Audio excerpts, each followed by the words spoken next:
सकते, क्योंकि भाग्य लिखा जाता है हमारे कर्मों से। तो जो हम कर्म कराए हैं या जो हमने ऐसे कर्म कर दिए हैं, उसी से हमारा दुर्भाग्य और सौभाग्य लिखा जा रहा है। अच्छा, जब हम कोई भी अच्छा या बुरा कर्म करेंगे तो उसका इफेक्ट किस किस पर होगा? अकेले तो कोई ऐसा कर्म नहीं करेंगे ना, किसी पर तो उसका प्रभाव पड़ेगा ही। और जिस पर प्रभाव पड़ा, दोनों ही प्रकार के कर्मों का, चाहे वो अच्छे कर्म हो या फिर बुरे कर्म, जिस पे अच्छा प्रभाव पड़ा वो मेरा मददगार है, मुझे साथ दे रहा है, सपोर्ट कर रहा है, सुख दे रहा है, अपनापन दे रहा है, ख्याल कर रहा है, केयर कर रहा है, सब कुछ कर रहा है। लेकिन जिससे कड़े कार्मिक अकाउंट है, जिस पे बुरा प्रभाव पड़ा, वो क्या कर रहा है? वो शत्रुता का भाव लिए, वो किसी न किसी तरीके से मुझे टेंशन पहुंचाने की कोशिश करता है, नीचा दिखाने की कोशिश करता है, छलने की कोशिश करता है, कहीं ना कहीं हार्म कर रहा है। उसकी तरफ से निरंतर मुझे एक नेगेटिव एनर्जी आ रही है, जो मुझे, मेरे परिवार को, मेरे कारोबार को डिस्टर्ब कर रही है। अब जो कर्म बंधन बन गए, उनसे कैसे निपटा जाए? चलो, जाने अनजाने में बन गए, ज्ञान नहीं था, ज्ञानवश बन गए, विकारवश बन गए, क्रोधवश बन गए, वो बन गए। आगे की तो हम सुन लेंगे कि आगे ना बने, और बनाने चाहिए भी नहीं, क्योंकि मैं आपको क्लियर कट बता दूं कि संगम युग के हम उस कागार पर पहुंच गए जहां हर एक आत्मा की क्लोजिंग चालू हो गई है। हर एक की क्लोजिंग यहाँ चालू हो गई। अब क्लोजिंग के टाइम पर एक नया खाता मैं बना लूं, वो भी खराब, तो ना मेरे पास वक्त है, ना टाइम है, ना शक्ति है, ना सामर्थ्य है कि मैं उसको क्लियर कर पाऊं। तो एक दृढ़ संकल्प हर सुबह मुझे ये लेना है कि सुख के खाते तो मेरे बढ़ते चले, लेकिन नेगेटिव कार्मिक अकाउंट से मैं बचूं, क्योंकि वो मुझे यही ले दे करके पूरे करने होंगे, तभी मैं ऊपर जा सकूंगी। और ऊपर जाने का टाइम लगभग आ चुका है। क्या मानते आप सभी? हाँ या ना? और ऊपर का जो क्लाइमेट है वो ऐसा है कि जरा सी भी नेगेटिविटी आत्मा में हुई ना, तो उसे वो क्या कर देगा? रिजेक्ट। इतना पावरफुल, प्योर, पवित्र क्लाइमेट है वहां का, वो उसे रिसीव ही नहीं कर पाएगा जब तक मैं उस क्लाइमेट के हिसाब से अपनी आत्मा को प्योर नहीं बना देती। तो इससे पहले मुझे क्या करना होगा? सभी बीमारी की एक जड़ है, वो है नेगेटिविटी, या जो भी जाने अनजाने में आज भी मुझसे कुछ ऐसे सूक्ष्म पाप हो रहे हैं मेरे मन से, वचन से, कर्म से, व्यवहार से, उन पर मैं गौर करूं, उनसे बचूं कैसे भी करके, क्योंकि ये कर्म गति का सिद्धांत है। चाहे छोटा है या बड़ा है कर्म, उसका फल मुझे अवश्य अवश्य अवश्य मिलेगा, आज नहीं तो कल मिलेगा। इसीलिए यहाँ का जो खाता है वो बिल्कुल साफ सुथरा होना चाहिए, एकदम। जैसे कहते हैं ना, ब्लैक धन उसको व्हाइट करने के कितने प्रयास करते हैं कि हमारा जो काला धन है वो सफेद हो जाए, तो हम बच जाए, नहीं तो एक भय डर सताता रहता है। लेकिन कभी काले कर्मों को भी सफेद करने का सोचा कि जो मेरे से हो गए हैं जाने अनजाने में, अब उनको भी तो मैं व्हाइट कर लूं ना। जब मुझे वहां हिसाब किताब देना पड़ेगा, ना कोई मार्जिन होगा, ना कोई माफी होगा, ना कोई टाइम मिलेगा, और वहां का जो हिसाब किताब होगा लेने देने का, बहुत कठिन होगा। इसीलिए 3 उपाय है। तो पुण्य कर्म कर लीजिए, एक योग करके काट लीजिए। योग एक ऐसी ज्वाला है जो बड़े से बड़े पाप के बीज को जला करके नष्ट कर देती है। और अगर कोई बीज कितना भी फर्स्ट क्लास क्यों ना हो, वो जला हुआ हो, कितनी भी बढ़िया धरनी में आप उसको डालिए, वो कभी अंकुरित नहीं होगा। तो योग अग्नि भी हमारे पाप के प्रभाव को जला के नष्ट करती है। परमात्मा का ध्यान का सबसे बड़ा फायदा है ये। और तीसरा है क्षमा। क्षमा क्या करती है? सजा कम करती है। आप सभी ने देखा होगा, मान लीजिए किसी ने कोई गलती की और उसको समझ में आ गया कि मैंने मिस्टेक किया है, और हम उसको समझाने का प्रयास ना करके उस पर गुस्सा हो गए कि हमने तुम्हें 1000 बार समझाया ये काम नहीं करना, फिर भी तुमने गड़बड़ कर दी। तो क्या करते हैं हम? कभी कभी तो हाथ भी उठ जाता है, आज तो मैं छोड़ूंगा नहीं, बहुत मौके दे दिया, अभी नहीं, हाथ भी उठ जाता है। लेकिन जैसे ही हाथ उठा, उसने कान पकड़ के बोल दिया, आई एम सॉरी, मुझे माफ कर दो, आगे से मैं ये काम नहीं करूंगा। तो ये जो हाथ उठा था आगे बढ़ने के लिए, वो आगे बढ़ेगा कि नीचे आएगा? प्रैक्टिकल। ये सॉरी की ताकत है, ये क्षमा की ताकत है कि वो आगे नहीं बढ़ता बल्कि क्या होता है? नीचे आ जाता है। तो क्षमा सजा कम करती है। 26 जनवरी होती है, 15 अगस्त होता है, कुछ ऐसे कैदी जिनके स्वभाव में थोड़ा चेंजेस आया है, रियलाइज हुआ है अपनी भूलों को, अपनी गलतियों को महसूस कर रहे हैं, वो भी एक क्षमा पत्र लिखते हैं स्पेशल डे पर। और किसी किसी की वो अर्जी स्वीकार कर ली जाती है, और जिसकी अर्जी स्वीकार कर ली जाती है उसका क्या हो जाता है? जी, सजा खत्म। समझे क्षमा क्या करता है? क्षमा सजा को कम करता है। बहुत बड़ा दिव्य गुण है ये, जिसे भगवान और दिव्य आत्माएं धारण करती है। साधारण आत्मा इसको धारण नहीं कर सकती। जो बहुत स्ट्रांग होंगे वो फॉरगिव फॉरगेट में विश्वास करेंगे, कमजोर होंगे बदला लेने की सोचेंगे, और उससे भी ऊपर की बात है जो वाइज होंगे वो क्या करेंगे? लेट करेंगे, हर चीज को लेना ही नहीं, पढ़ना ही नहीं, चक्कर में छोड़ो, आगे बढ़ो। तो हम कहाँ हैं? क्या आज के दिन को हम क्षमा दिवस बना सकते हैं? है जी? मेरी खुद की शांति के लिए, मेरे परिवार की खुशी के लिए, मेरे निर्विघ्न जीवन के लिए, मेरी खुशहाली के लिए, मेरी प्रोग्रेस के लिए, मेरे अच्छे योग के लिए। क्योंकि अच्छा योग तब लगता है जब मन में एकाग्रता हो, शांति हो। मन भटकता रहेगा तो आपका ध्यान भी नहीं लगेगा। तो क्या ये काम हम आज कर सकते हैं? और क्षमा किसको करना है? तो छोटी बात नहीं है।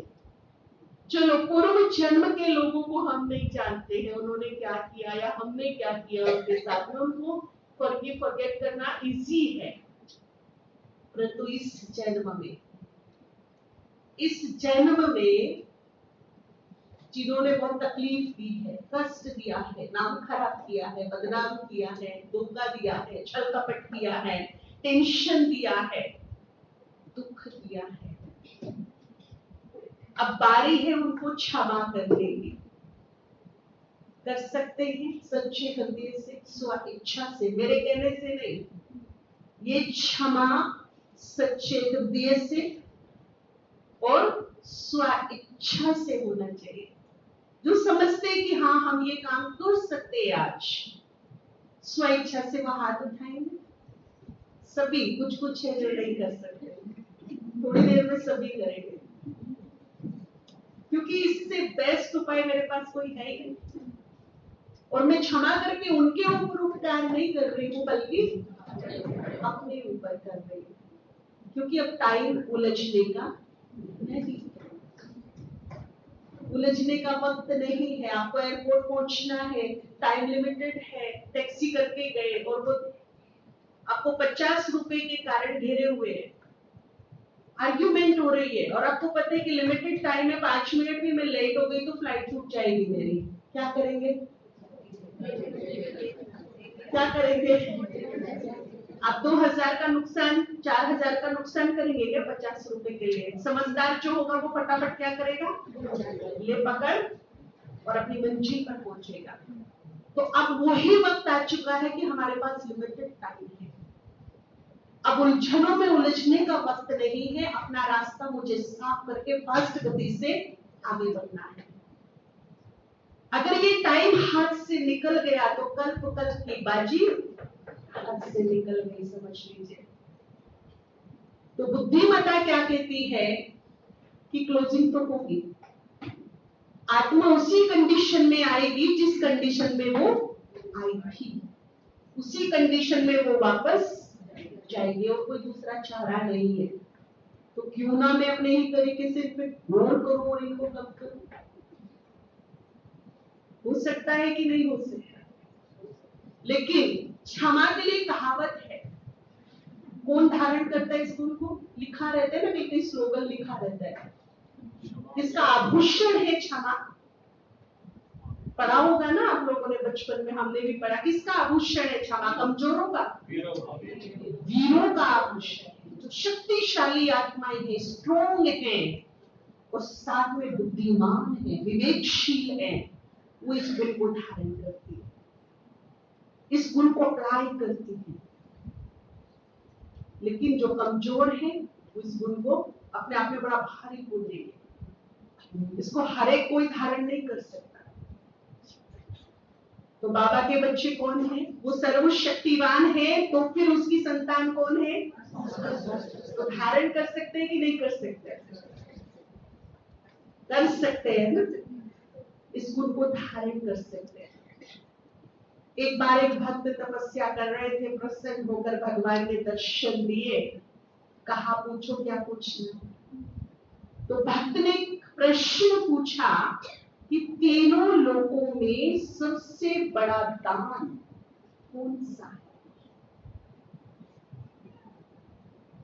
तो भगवान मुस्कुराए और बोला कि अगर पूछना ही चाहते हो तो पूछो, तीनों लोगों में सबसे बड़ा दान है क्षमा दान।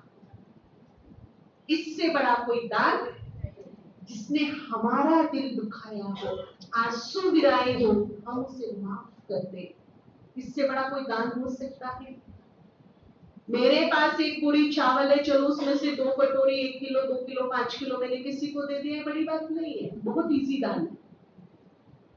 मेरी जेब में 100 रुपये पड़े हैं, 10 रुपए दान कर दिए, बड़ी बात नहीं है। परंतु जिसने मुझे दुख दिया, सताया, परेशान किया, उसको मैं बड़े दिल से क्षमा कर दूं, कर्म बंधन से मुक्त कर दूं, उसे कुछ शुभ भाव का दान करो, दुआओं का दान करो, ये सबसे बड़ा जीवन का दान है। तो आज से हम एक संकल्प करेंगे कि अगर कोई शत्रुओं की लिस्ट है ना मेरे माइंड में, किसी से शत्रु भाव है थोड़ा बहुत, पूर्व जन्म का तो छोड़ देंगे, इस जन्म का जो मेरे को याद आता है कि किसी से थोड़ा सा भी शत्रु भाव है, बनती नहीं है, तो वो शत्रु भाव खत्म करके उस लिस्ट को डिलीट करके आज कौन सा भाव पैदा करेंगे? मित्र भाव। बस एक संकल्प करना है, मेरा कोई शत्रु नहीं, मेरे सब कौन है? मेरे सब मित्र हैं। एक संकल्प ही इनफ है, क्योंकि मेरे हर संकल्प में क्रिएटिव एनर्जी है, जो मैं सोचूंगी वही मेरे साथ हो जाएगा, वही क्रिएट होगा, वही निर्माण होगा, वैसी ही सिचुएशन होगी जैसी मेरी सोच होगी। तो एक संकल्प मुझे रखना है कि आज से शत्रुओं की लिस्ट, और दिनों दिन क्या बढ़ते चले जाए? मित्रों की संख्या बढ़ती चले जाए। तो मन का शुद्धिकरण कब होगा? मेरे मन में क्या भरा पड़ा है? किसी से बदले का भाव बड़ा सूक्ष्म, मुझे मौका मिले जरा, जैसे मुझे मौका मिलना है, मुझे तो इसको छोड़ना नहीं है। ईर्ष्या का भाव, क्रोध का भाव, ऐसी ऐसी गंदगी मैंने अपने इस पवित्र गंगा जल जैसे मन में भर के रख दी, जो मेरे मन को दिनों दिन मैला कर रहा है, मैला कर रहा है, कमजोर कर रहा है, मन को धूमिल कर रहा है, मन के देवत्वों पर लेयर्स आती जा रही है, इनके बाद एक देवत्व दब के रह गया हमारा, शक्तियां भी दब के रह गई है हमारी, उसके ऊपर कितनी लेयर्स आ गई है। तो ये लेयर्स को हटाना है, मन का शुद्धिकरण होगा तो ही मन का सशक्तिकरण होगा, मन की शक्ति एक्टिवेट होगी, मन का जो देवत्व है वो एक्टिवेट होगा। तो शुद्धिकरण का तरीका क्या है कि मेरा किसी से वैर भाव नहीं, किसी से ईर्ष्या द्वेष, किसी से क्रोध और बदला नहीं।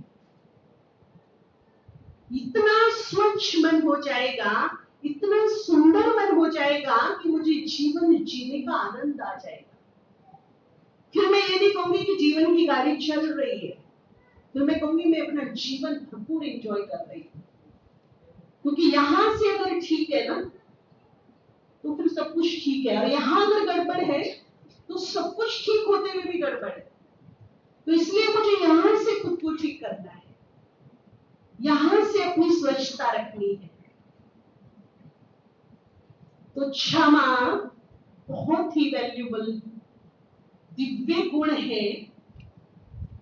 बाबा ने कहा एक बार मुरली में, अव्यक्त महावाक्य मैंने सामने बैठ के सुने थे, कुछ दूसरे टॉपिक पे महावाक्य चल रहे थे, अचानक अव्यक्त बाबा रुके, थोड़ी गंभीर मुद्रा में आए, सबको आगे आगे दृष्टि दी, फिर थोड़ा साइलेंट हो गए, फिर उसके बाद बोले, अगर कोई तुम्हें बेवजह परेशान करता हो, आप बिल्कुल राइट हो, लेकिन कोई तुम्हें बददुआ देता हो, तंग करता हो, ऐसे वक्त पर आप परमात्मा बच्चों का क्या कर्तव्य है, उस आत्मा के लिए। लेकिन एक चीज कर दी बाबा ने कि उसमें हमारी वैल्यू बढ़ाई, एक शब्द जोड़कर, और वो कौन सा शब्द था? परमात्म बच्चे। मतलब साधारण नहीं हो आप परमात्म बच्चे हो। कोई आपको तंग कर रहा है, तकलीफ दे रहा है, बेवजह कोस रहा है, बेवजह बद्दुआ दे रहा, आप बिल्कुल राइट हो, जैसा होना चाहिए वैसा हो, लेकिन दूसरा गलत है, हमारा नाम खराब कर रहा है, कुछ भी कर रहा है, और आपको दिख रहा है कि ये टोटली रॉन्ग कर रहा है मेरे साथ। तो ऐसी आत्मा के लिए आप परमात्म बच्चों का क्या कर्तव्य है?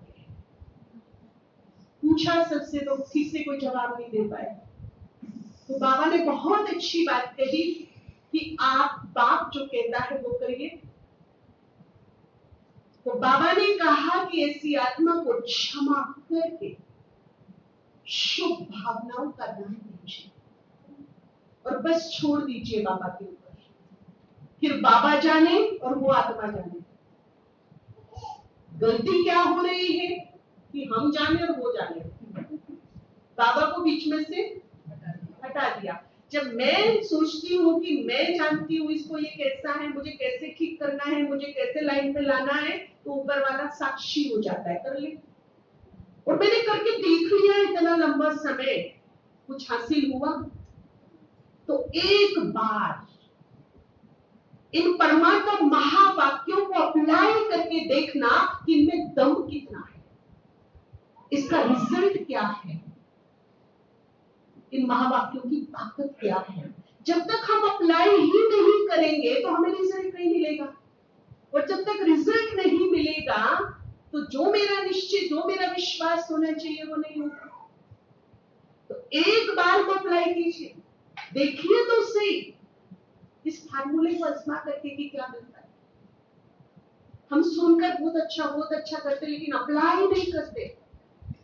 और मैं आपको बताऊं कि पढ़ाई का कोर्स हमारा पूरा हो चुका है, अब रिवाइज कोर्स हमारा चल रहा है, उसका काम पूरा हो चुका है, अब बारी मेरी है। जो मैंने पढ़ा है अब उसको एक्शन में लाने का वक्त है, अब उसको अप्लाई करने का वक्त है। तो एक बार अप्लाई तो कीजिए। उसने कहा है कि तुम सच्चे हृदय से उसको क्षमा कर दीजिए, उसको दुआएं दीजिए, शुभकामनाएं दीजिए, बाकी छोड़ दो बाबा पर। और फिर बाबा ने बहुत बड़ी बात कही है, बाबा बैठा है, बाबा देख लेगा उस आत्मा को। लेकिन गलती क्या होती है, हम खुद देखते हैं, हम खुद देखना शुरू कर देते हैं, तो वो साक्षी हो जाता, देख ले भाई, युगों युगों से देखता आ रहा है, अभी भी देख ले, है ना। तो अभी उसको देखने दे। अगर ऐसा हिसाब किताब मेरे किसी के साथ भी है, देखो अगर कानूनी तौर पर कोई केस है तो जो भारत के रूल रेगुलेशन है, जो कानून है, संविधान है, वो अपना काम करे। लेकिन अगर बात आती है व्यक्तिगत रूप से, पर्सनली, तो व्यक्तिगत रूप से पर्सनली मैं इसको क्षमा कर दूं। ये मेरी चित्त की शांति के लिए है, ये मेरी खुशहाली के लिए है। ये मेरे मन की एकाग्रता के लिए है, भटकाव को बंद करेगी। सबसे बड़ा लाभ मुझको होगा।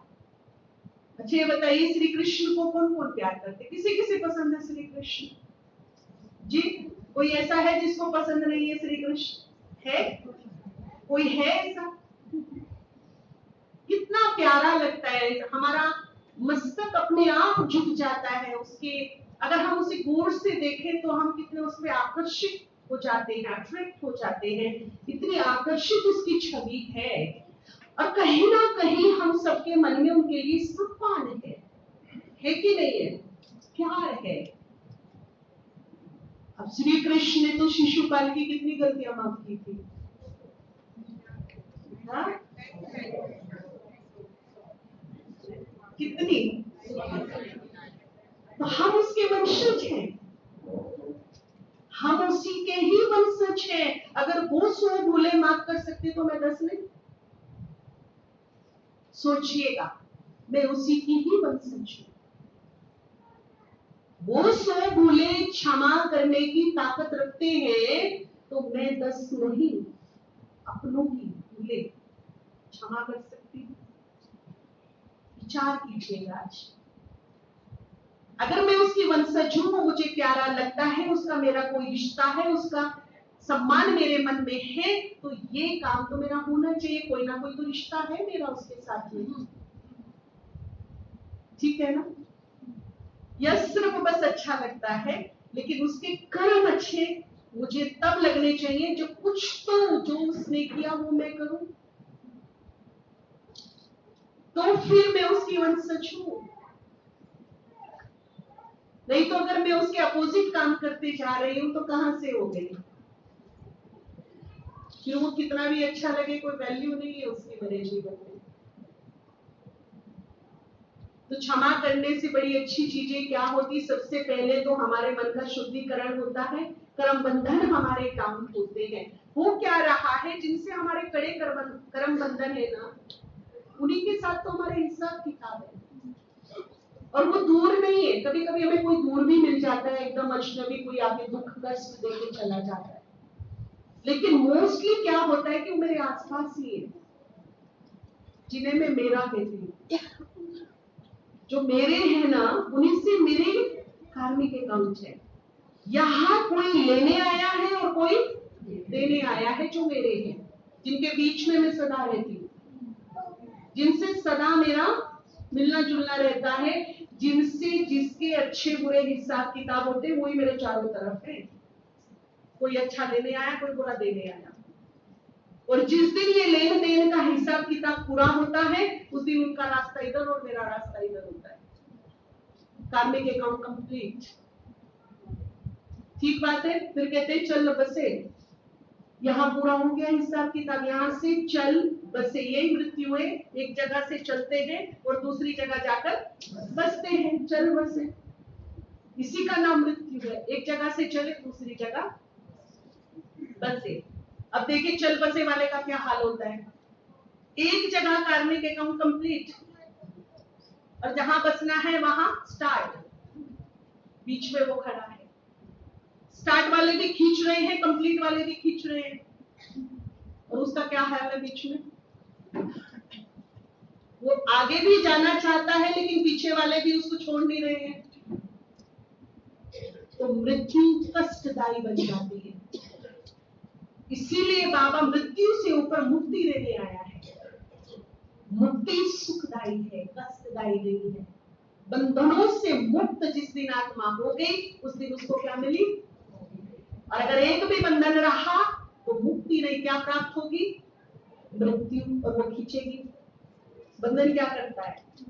आपको बांध दूं मैं, क्या करेगा? खींचेगा, खींचता रहेगा। तो ये कर्म बंधनों की जो गति है, ये मेरे अपनों के ही साथ है।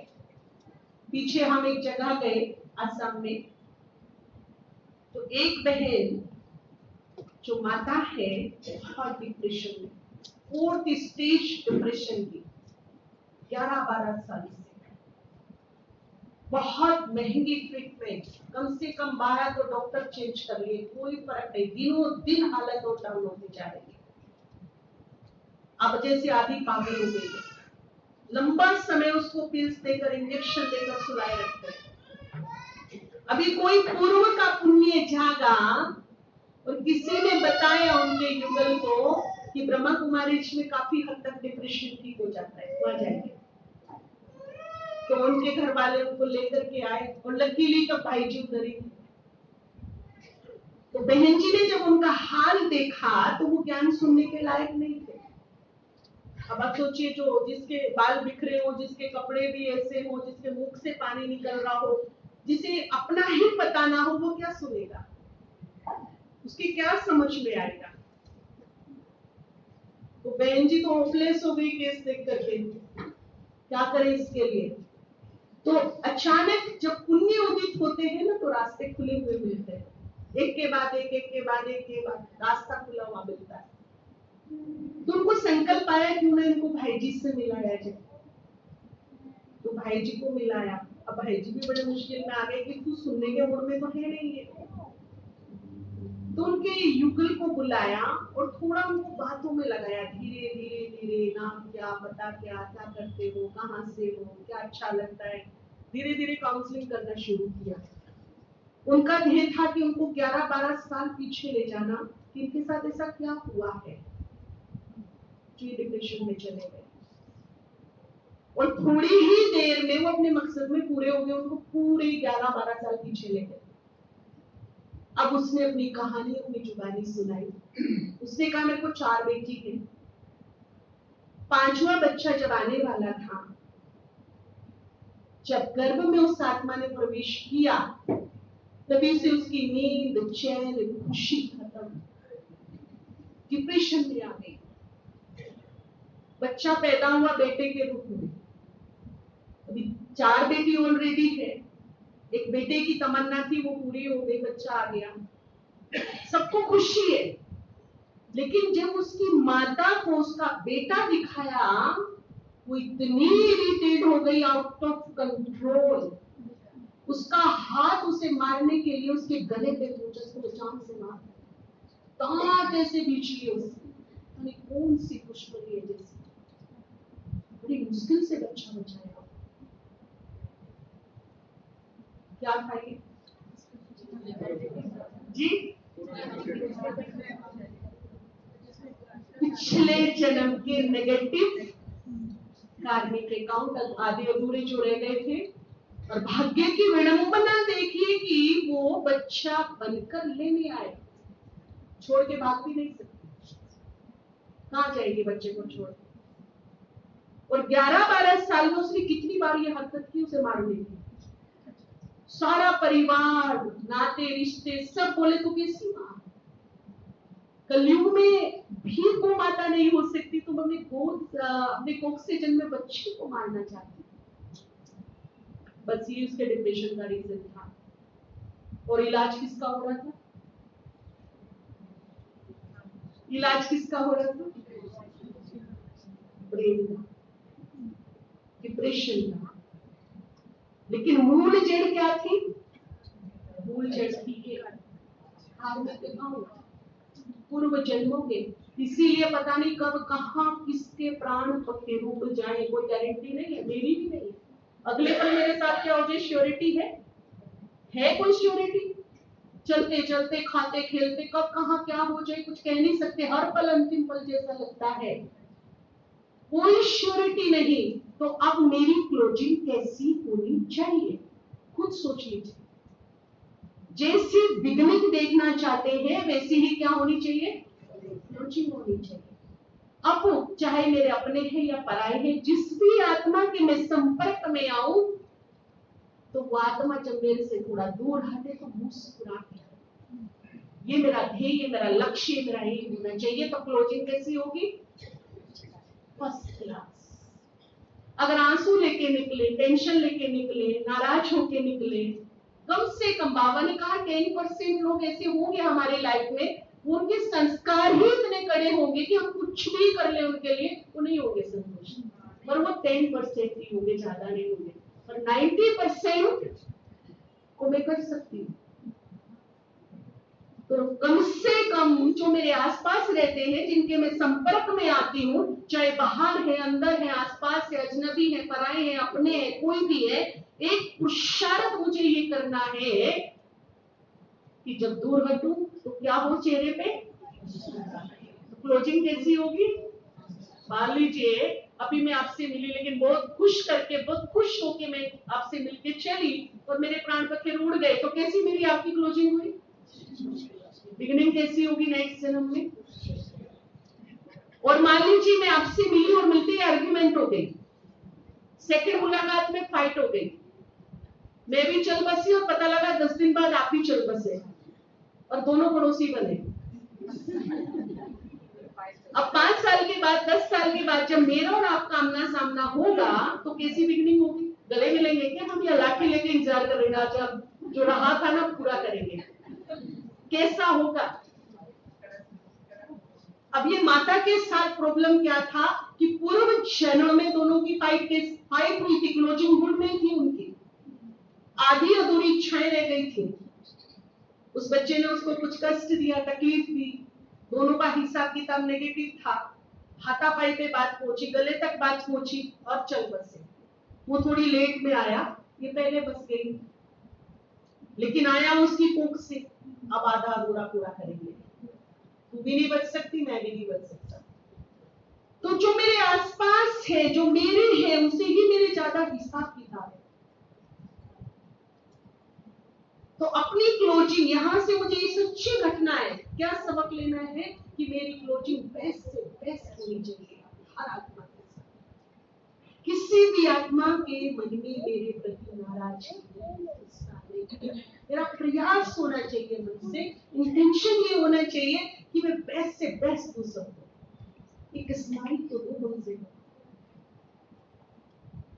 अब भाई जी ने उनके जो हस्बैंड थे उनको बोला कि हम आपको एक काम बताते हैं, अगर कर सकते हैं तो बताइए।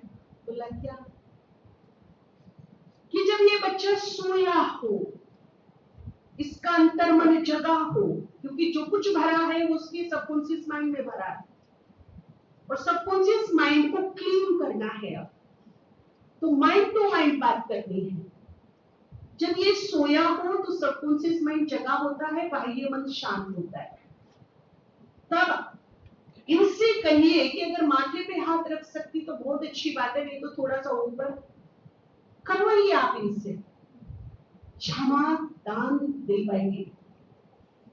और ये क्षमा मांगे भी साथ साथ कि पूर्व में तुम्हारा मेरा जो भी हिसाब किताब रहा, अब मैं तुमसे माफी मांगती हूँ, आप मुझे माफ कर दो, क्षमा कर दो। अगर तुमने मुझे कष्ट दिया है, मुझे तकलीफ दी है, तो अब मैं तुम्हें माफ करती हूँ, क्षमा करती हूँ, सच्चे हृदय से करती हूँ। 31 दिन के लिए बोला कि ये कराना, और साथ में जैसा आप अपने बेटे को देखना चाहते हो ना, ऐसे उसको ब्लेसिंग देना, दुआएं देना। क्योंकि देखिए क्या होता है, जब हम कोई कॉम्प्रोमाइज करते हैं, कोई समझौता करते हैं, तो कुछ लेन देन होता है, तभी कॉम्प्रोमाइज होता है। मैं भी ले दे के कॉम्प्रोमाइज कर लूं। अब मुझे अपने कार्मिक अकाउंट को कॉम्प्रोमाइज कराना है, करना है, तो कुछ लेन देन तो करना पड़ेगा। और वो लेन देन क्या होगा? मेरी दुआएं। जो मुझे दुख दे रहा है, परमात्मा बच्चों के लिए सबसे बड़ा चैलेंज है आज के डेट। जो मुझे दुख दे रहा है, मुझे उसके लिए सुख की दुआ करनी है। पॉसिबल है? हाँ या ना? देख लो, जो रुला रहा है, मैं तहे दिल से उसके लिए सुख की दुआ करूं। हो सकता है जो मेरी बीमारी का कारण बना, मैं उसे निरोग होने की दुआ दूं। करके तो देखो एक बार। ये चैलेंज मैं फिर से कहूंगी कि परमात्मा के महावाक्यों में दम कितना है, अप्लाई करके देखिएगा। एक बार अप्लाई तो कीजिए ना। तो लेन देन क्या करना, अपने हिसाब किताब को टाइम रहते मुझे सेटल करना है, तो कॉम्प्रोमाइज करना है। कॉम्प्रोमाइज में क्या करना है? अपनी शुभ भावनाओं का, दुआओं का लेन देन करना है। गलती क्या हो रही है कि जिनके साथ मेरे नेगेटिव कार्मिक अकाउंट है, इधर भी उग्रता है, इधर भी उग्रता है, दोनों के मन में एक अनजानी सी उग्रता भरी, एक नेगेटिविटी भरी है। ना उसको पता चल रहा, ना मेरे को पता चल रहा, लेकिन उसकी जो वाइब्रेशन है वो मेरे मार्ग में भी बाधा बन रहे और उसके मार्ग में भी बाधा बन रहे, हमें रोगी बना रहे, समस्याओं में फंसा रहे, मनमुटाव हो रहे हैं, कारोबार में डिस्टर्बेंस हो रहा है, पता नहीं क्या क्या हो रहा है, वो नेगेटिविटी काम करती है पीछे से। अब दोनों उग्रता जब आपस में एक साथ मिलती है तो विस्फोट हो जाता है, मनमुटाव, टकराव की स्थिति बनती है। तो अब करना क्या है कि एक को अपनी उग्रता शांत करनी होगी। करेगा वो जिसके पास सत्य ज्ञान है, जो अपने आप को ज्ञानी समझता है, जो अपने आप को समझदार समझता है, वो ये पहला कदम उठाएगा। अपनी उग्रता को वो क्या करेगा? शांत करेगा, नेगेटिविटी को खत्म करके अपने अंदर पॉजिटिविटी भरेगा। और पहला कदम वो क्षमा का उठाएगा, वो सच्चे हृदय से उस कार्मिक अकाउंट से बाहर निकलकर क्षमा करेगा। और जैसे ही मेरे मन में उसके प्रति शुभ भाव पैदा होगा, पॉजिटिव एनर्जी उसके पास जाएगी। बाबा ने कहा वो तुम्हें एक बद्दुआ दे, उसके असर से बचने के लिए तुम उसे 10 दुआओं का दान दो।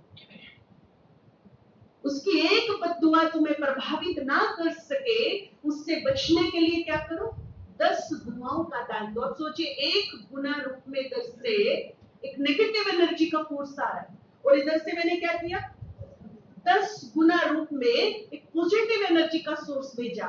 किसकी विजय होगी? भारी कौन पड़ेगा? 1 या 10? इस तरह से ये काम करेगा। वो मेरे लिए एक बात गलत सोचे, मैं 10 अच्छी सोचूं उसके लिए। और जो मेरी ये पॉजिटिव वाइब्रेशन है, ये उसके मन की वृत्ति को चेंज कर देंगे, क्लीन कर देंगे, उसको अंदर से साफ कर देंगे, उसके अंतर मन की ही सफाई कर देंगे। तो माता ने यही किया। उसकी लकीली समझ में आ गई ये बात, उसके हस्बैंड कामयाब रहे ये बात उसको समझाने में, और उसने क्या किया? पहले ही दिन जैसे उसको क्षमा किया, माफी मांगी, माफ किया, दुआएं दी। मेरा बुद्धिमान बेटा है, तू मेरा भाग्यवान बेटा है, तू कुल का दीपक है। ऐसे उसके लिए पॉजिटिव थॉट पहली बार जीवन में क्रिएट किए, जिसको मानना चाह रही थी।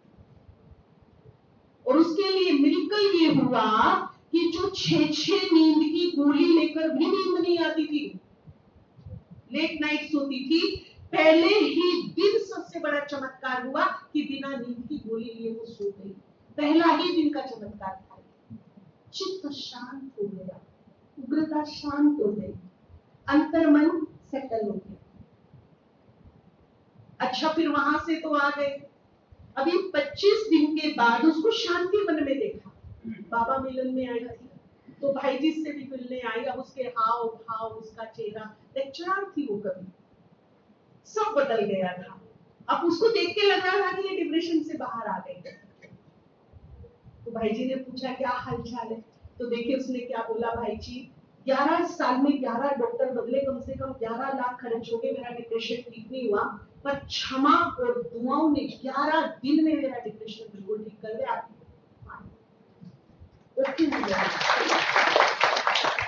पहला अनुभव था ये, हमारा पहला प्रयोग था। बिल्कुल ओके, बिल्कुल फाइन, एकदम फर्स्ट क्लास। और जो दुनिया की कोई ताकत नहीं करा सकती थी कि माँ बेटे के रिश्ते में जो कड़वाहट आ गई थी, उसको खत्म करना बहुत बड़ी चैलेंज थी। अब उसने कहा मेरा बेटा मुझे माँ कहता है, मैं उसको गोद में बिठाती हूँ, स्ट्रिक्टनेस आ गई रिलेशन में।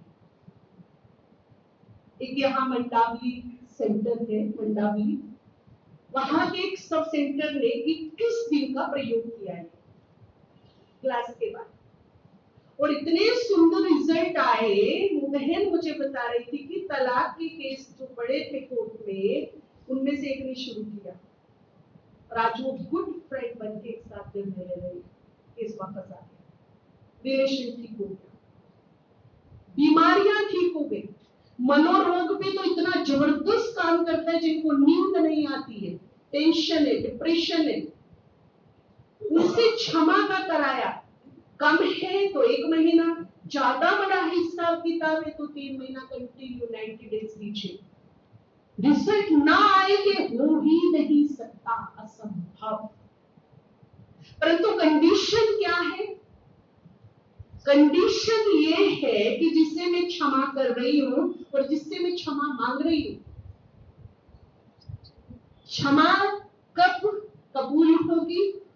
जब मैं ये दृढ़ संकल्प कर लूंगी कि भूलों को भूल जाऊं। मान लीजिए आपने मुझे कुछ बोला, अब मेरे मन में आपके लिए गुस्सा है कि आपने मुझे हर्ट किया, मेरा अपमान किया, 10 साल पहले आपने मेरे साथ बुरा किया। वो छाप, उन कमियों की छाप मेरे मन में है और मैं आपको माफ भी कर रही हूँ, परंतु वो कमियां याद भी कर रही हूँ। देखो मैंने तुम्हें माफ तो कर दिया, पर अदर पर्सन को भी बोलूंगी मैंने से माफ तो कर दिया, पर उसने,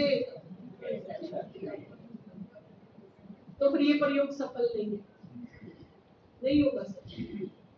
कंडीशन पहले ये है कि अगर मुझे सफल प्रयोग चाहिए इसका, तो भूलों को क्या करेंगे? भूलों को भूल जाएंगे। और जिनसे मैं माफिया मांग रही हूँ, मैंने भी तो कम नहीं हूं ना, मैंने भी 2 युग में बहुत कुछ किया होगा, गुस्सा तो मेरे अंदर भी है। कोई है गुस्से से मुक्त यहाँ? किसी के पास 10% है तो किसी के पास 50% है, पर है तो सबके पास ना, थोड़ा बहुत ज्यादा कम।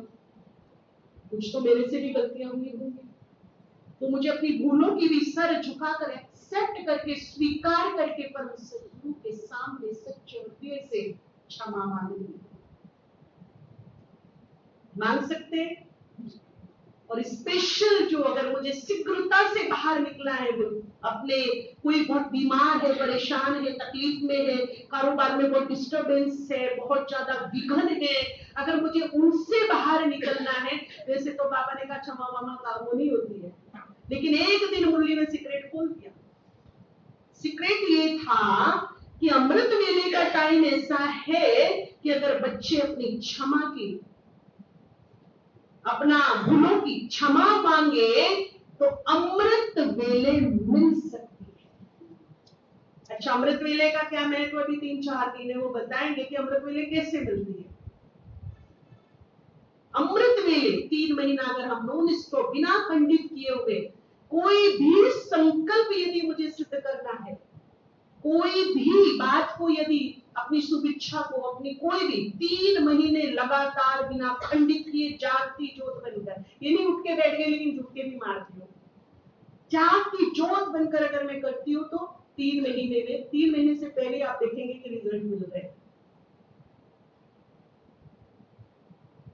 तो बाबा के सामने अपने, जब हम अपनी भूलों को स्वीकार कर लेते हैं ना, दिल से, गलतियां होना बड़ी बात नहीं है, पर गलतियों को स्वीकार करना ये बड़ी बात है। और जिस दिन हम अपनी गलतियों को स्वीकार करके दिल से क्षमा मांगते हैं, तो पूरी कायनात, पूरी प्रकृति, पूरी दैविक शक्ति, अलौकिक शक्ति, परमात्म शक्ति हमें क्षमा करने लगती है और हमें शक्ति भी प्रदान करने लगती है उससे बाहर निकलने। तो अपनी भूलों की भी हम क्षमा मांगेंगे, पर कंडीशन ये कि आज से हम ये दृढ़ संकल्प करते हैं कि अपने मन से, वचन से, कर्म से, व्यवहार से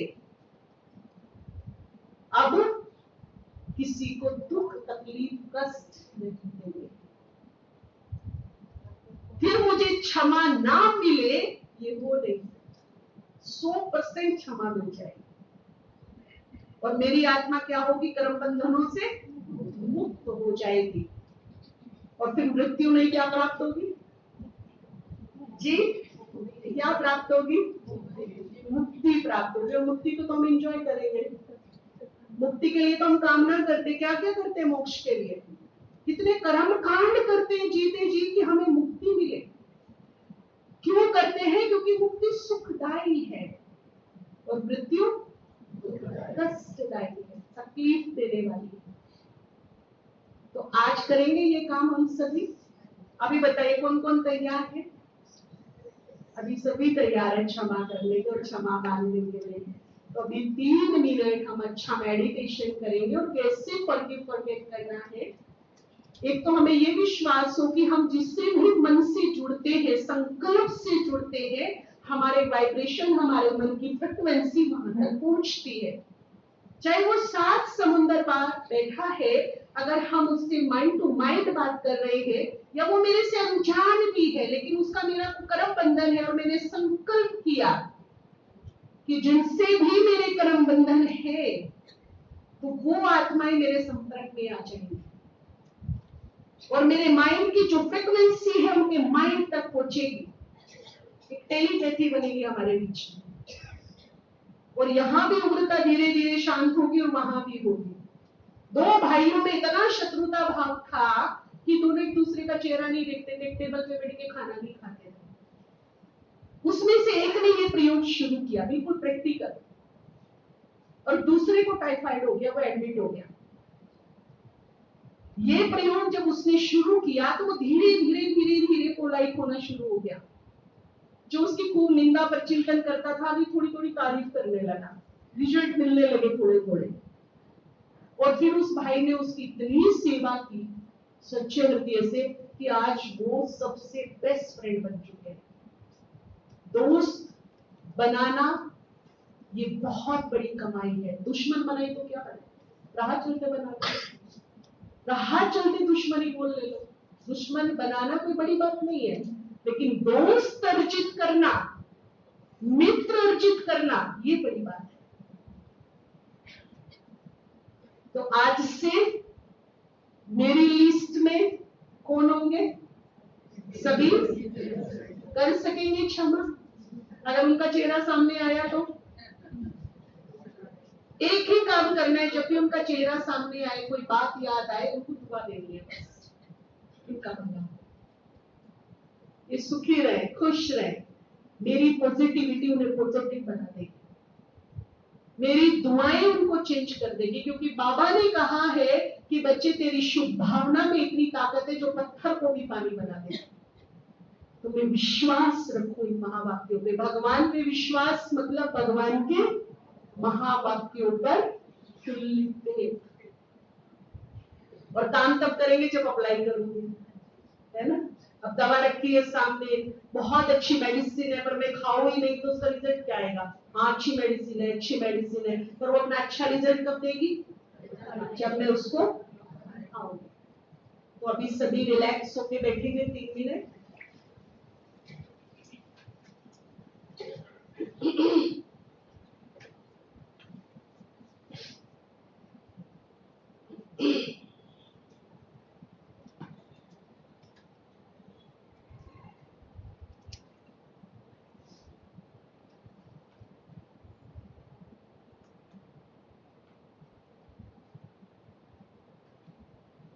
सभी अपने मन के विचारों को शांत करते हुए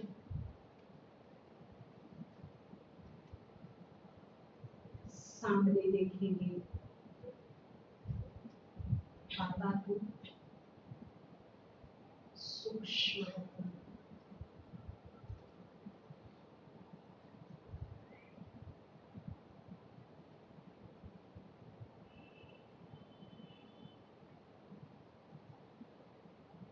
फिर पीछे ब्रह्मा बाबा, उनके मस्तक में महाज्योति चमक रही है।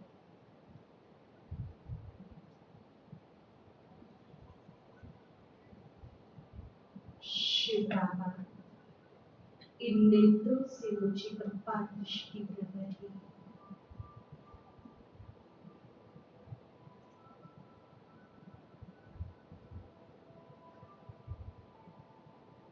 अभी फिर कीजिए, बाबा का हाथ मेरे सिर के ऊपर है। इस हाथ से तेजस्वी अलौकिक प्रकाश निकल कर मुझ में समा रहा है।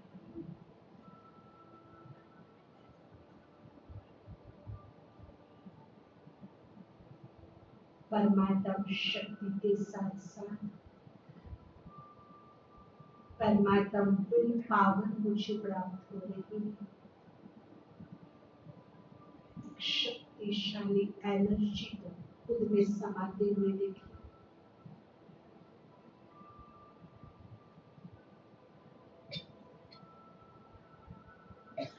अब हम स्वेच्छा से सच्चे हृदय से बाबा को अपना संकल्प देंगे।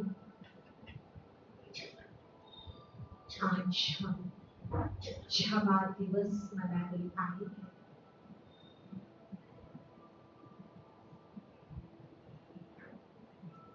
जुड़ेंगे संकल्प से उन आत्माओं से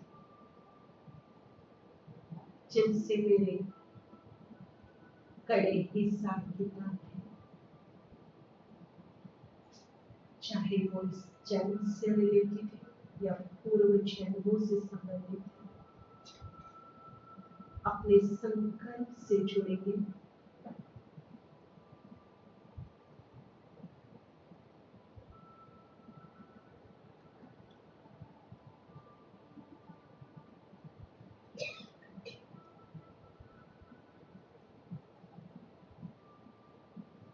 अब हम संकल्प करेंगे, जिन्होंने मुझे कष्ट दिया है, तकलीफ दी है, किसी भी प्रकार का टेंशन दुख दिया है, आज परम सद्गुरु को साक्षी रखते हुए मैं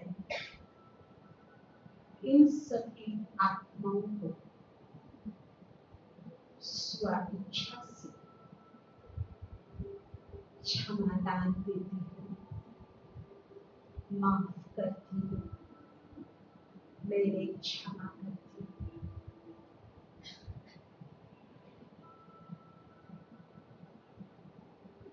हर कर्म बंधन से मैंने मुक्त करती हूँ।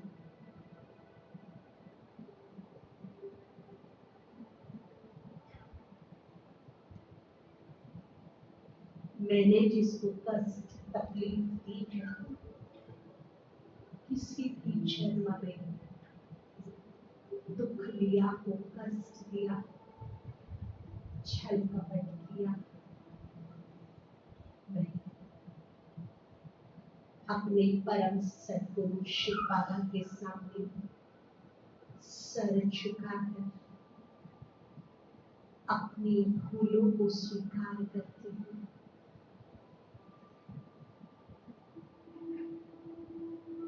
हे आत्माओं, परमात्मा की संतान, मुझे माफ करो, क्षमा करो, क्षमा करो।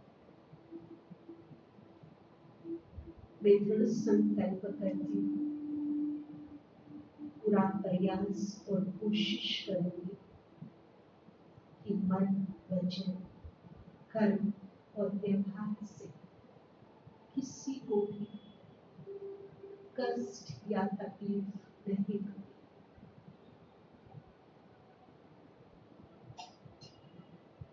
अब हम इन सभी आत्माओं को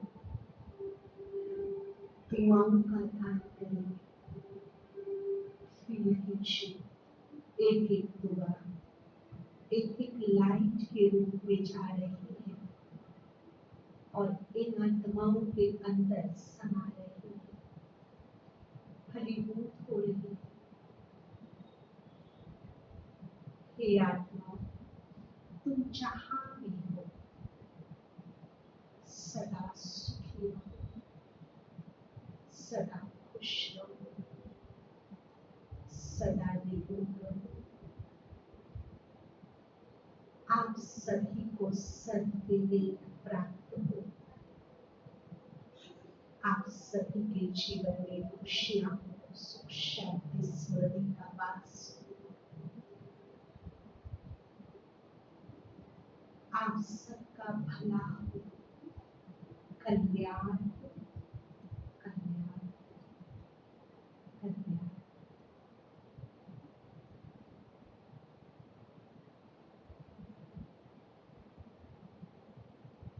पुनः बाबा से दृष्टि लेंगे और एक शक्तिशाली संकल्प करेंगे। मेरे बाबा, अब भूल करके मुझसे कोई भूल ना हो।